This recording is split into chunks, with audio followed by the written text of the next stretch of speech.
So this is my 2009 Triumph America EFI, and it's pretty stripped down. No fender, no seat, no tank, no handlebars. Well, handlebars are sitting there nicely. This is what I've done to be able to place the Bonneville tank on the EFI bike. So here's the tank. First things first, you will notice that if you have an America tank, it's a bigger plate here for the fuel pump.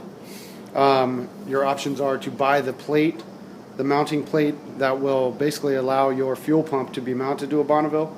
But on eBay, I found myself an entire pump for half the price of what the stock plate would cost by itself. So I bought a brand new pump.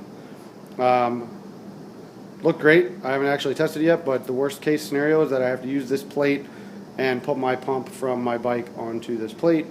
But yeah, so there's that. So here's the fuel pump sticking out from the tank.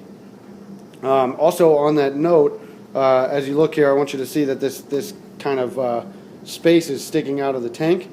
On the smaller Bonneville / Thruxton tank, this spot is where the fuel pump sits, which became an issue at the very end here as I work towards this swap.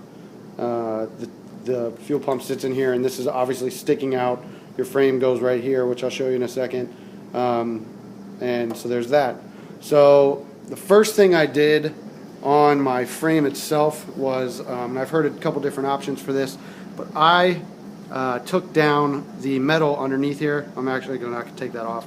I took it off I had to shave literally about 1/8 of an inch off of each side of these tabs, the actual metal itself, to get the tank to fit on there. I've heard some people say that they just cored out the rubber.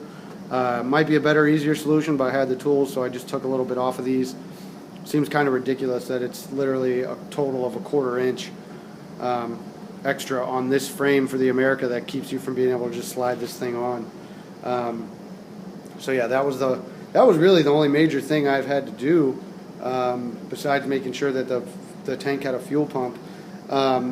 The other thing so I basically trimmed this down over here and then put the tank on to make sure it fit. The Bonneville tank comes with these, it looked like this when I got it. It's got these tabs at the bottom. Oops, sorry about that. That's how this fits onto the Bonneville. It's got a dual tab. So there's that. I cut that off. I cut it to basically where you'll see here, where the tank, before that part even shows up, that you'll see this tab here ends. The tank's here, and then this is kind of underneath. I didn't do the best job on this, but it's cool. My recommendation, this is like 5/8 inch hole. It got kind of ragged because I got really close to the bottom there, but that's kind of how, you end up taking this hole pretty close to the bottom for it to be able to line up best on the frame.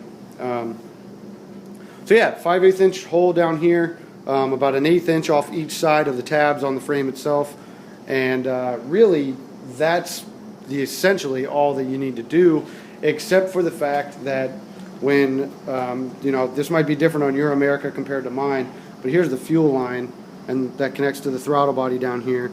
And on my bike, it was actually coming out of the left side. And, when I sat it down, everything was working great until I went to go plug the lines in. And then I realized that this wouldn't sit right when the line was coming out this side because of this little spot on the tank. This was on that left side, and the fuel line was getting squished up against the frame, and I couldn't go underneath it because it was too short. I think reality, you could add some length to your fuel line, but if anybody's messed with these, it's obviously extremely clamped down professionally, and I didn't really want to mess with that. So I took off the engine mount, the triangle bolt that goes here and connects to the engine. I did read a couple other forums where people are saying it's okay to take that off because really your engine's mounted all the way on the bottom and on the sides.